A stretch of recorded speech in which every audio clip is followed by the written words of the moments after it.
여러분 안녕하십니까?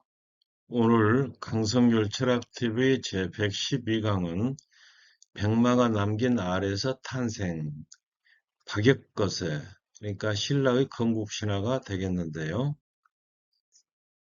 여기가 이제 박역거세 초상하고 이제 백마가 하늘로 올라가는 장면입니다. 그리고 남긴 알 이제 여기서 박역거세가 나왔다는 얘기죠.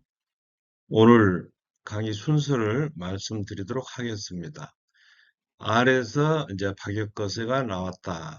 그리고 이제 그의 왕후, 왕비죠. 알령이 또 등장하는데요. 여기에서 이제 닭과 알령의 관계, 닭의 상징성, 그리고 다른 건국 신화와 박역거세 신화가 어떤 차별이 있는가, 그런 이야기, 그리고 이제 신라가 강성해가는 그런 장면을 보고 마지막으로 왕과 왕비의 죽음도 범상치는 않았습니다. 자, 아래서 나온 박역거세. 신라가 있는 서라벌에는 6개의 촌이 있어서 이걸 육부촌이라 불렀는데요.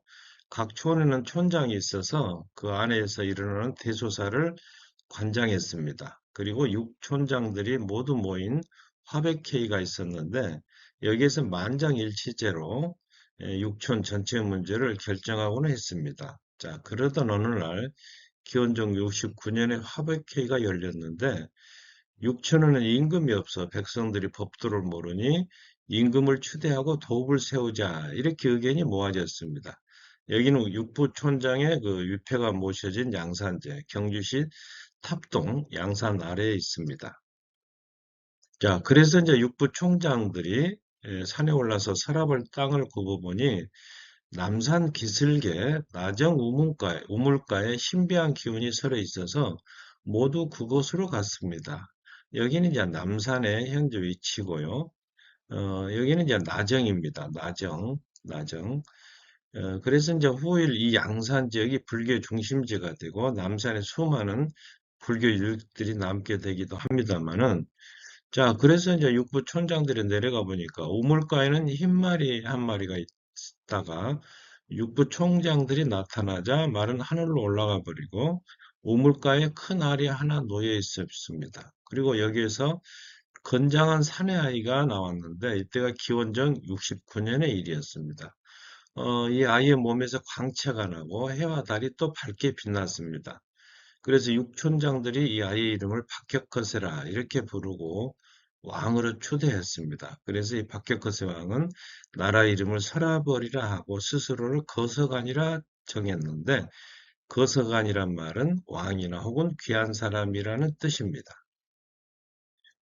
다른 설에는 탈의왕 때 김할지를 얻었는데 숲속에서 닭이 울었기 때문에 나라의 이름을 계림으로 고쳤다, 이런 설이 있습니다. 닭 개자죠. 숲 림자. 그리고 나중에 와서야 신라라는 나라 이름이 정해지는 거죠. 이 지도는 신라 5대 그 파사왕이 주변국을 정복해가는, 처음에 이제 신라가 사로국이었죠. 그래서 우상국 이렇게 다 정벌해가는 그런 장면입니다. 자, 그리고 이제 우리가 지금까지 이렇게 신화에 대해서 많은 얘기를 했는데, 먼저 우리나라 건국신화, 당군 앙금 있고, 고구려의 주몽신화, 백제 원조신화까지 봤고, 오늘 이제 박혁거세를 보고, 이 다음에 김수로왕과, 그 다음에 석탈의 왕까지 이렇게 보도록 하겠는데요. 신라를 놓고 보면 이제 박씨왕조가 있고, 박혁거세, 석탈의 석씨왕조가 있고, 김할지, 김씨왕조. 그래서 이제 흰 말과 이 까치와 닭과 관계됐는데, 이 세 가문에서 이 신라를 교대로 정복, 말하자면 통치자가 나왔다, 그런 이야기가 되겠습니다. 조금 전에 말씀드린 왕후 아령이 이제 등장하는데요. 어느 날 경주 사량이라고 하는 알령 그 우물가에서 계령이 나타났습니다. 그리고 그 겨드랑이로 여자아이를 낳았어요. 근데 그 여자아이는 얼굴이 아름답고 피부가 고왔지만, 그러나 입술에 닭의 부리가 달려 있어서 보기가 흉측했다는 겁니다. 그래서 이 아이를 월성 북촌, 현재 모습입니다.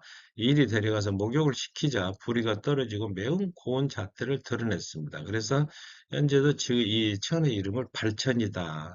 발이란 것은 그 발치한다고 할 때도 이렇게 떼어낸다는 뜻 아닙니까?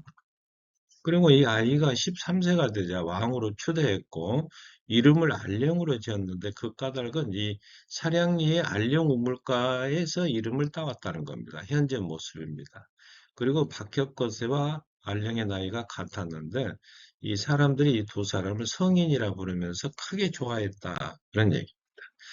여기서 이제 닭이 자주 나오는데요. 박혁거세는 계정, 말하면 닭 우물에서 나왔고 왕인 아령은 계룡, 닭용이라고 해야 되나? 옆구리에서 태어났기 때문에 이 닭을 굉장히 신성시했다는 것을 우리가 알 수 있는데요. 훗날 김씨 왕족의 시조가 되는 김할지도 닭이 오는 숲속의 금괴짝 계림이죠. 여기에서 태어났다.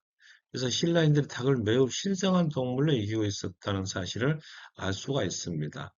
아시다시피 수탉은 큰 목청으로 아침을 알려 사람들을 깨우기 때문에 태양을 불러낸다는 의미에서 길조, 말하자면 좋은 징조의 새로, 새라고 해야 되나요?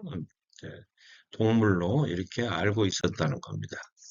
고구려의 고분 북화에도 수탉과 비슷하게 생긴 주작의 모습이 그려져 있는데 주작은 상상의 동물이죠.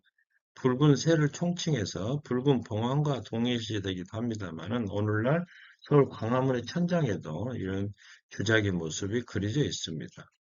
또 백제의 금동 대향로 꼭대기에도 봉황의 모습이 수탉을 매우 닮아 있습니다.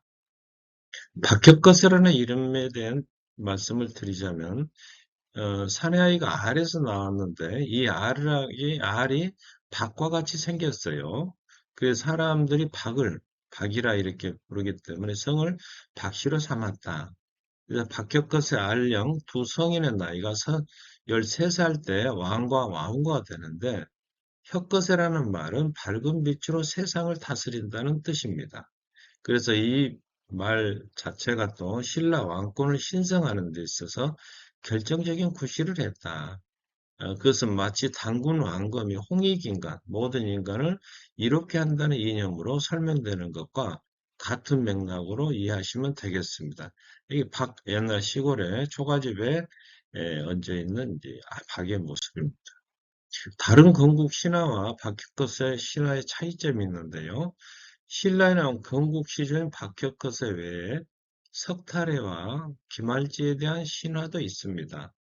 이 두 신화는 왕실의 시조 신화로서의 위상을 가지고 있습니다. 건국 신화는 아니지만 왕실의 시조 신화로서 이성을 가지고 있어서 이것이 바로 고구려나 백제, 가야국의 건국 신화는 차별되는 하나의 특징이다.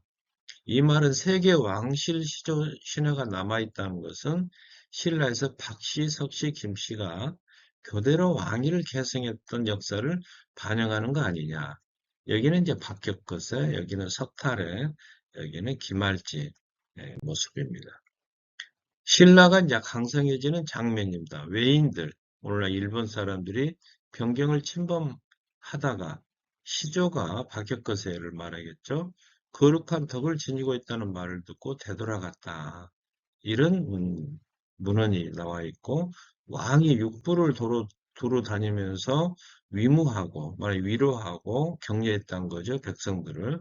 그때 이제 왕비 알령이 동행하면서 농사와 누에치기에 힘쓰도록 권장했다. 박역거스는 천강의 존재, 하늘에서 내려온 존재고 알령은 지모신, 땅에서 성격을 이제 가지고 있다. 조화를 이루는 거죠. 그리고 기원전 39년 봄에는 변한이라는 나라가 나라를 바치면서 신라에 항복해 옵니다. 또 기원전 28년에 낭낭인들이 침범했다가 변경 사람들이 밤에도 문을 잠그지 않고 야불폐호라고 합니다. 잠그지 않고 노적가리를 들에 그대로 놓아 쌓아둔 것을 보고 이주왕 백성들은 서로 도둑질을 하지 않으니 도가 있는 나라를 할 만하다. 우리들이 몰래 군사를 건드리고 습격한다면 도둑과 다름이 없으니 부끄럽지 않을 수 있겠는가 이렇게 말하면서 되돌아갔다는 이야기입니다. 박혁거스 신화의 주요 모티브 첫째는 양산의 우물과 숲인데요. 정천, 그러니까 우물샘, 즉 우물에 대한 신앙이 있다는 뜻이고 생명의 기원으로서의 물에 대해서 물에 대한 신앙과 통합이라고 볼 수가 있습니다.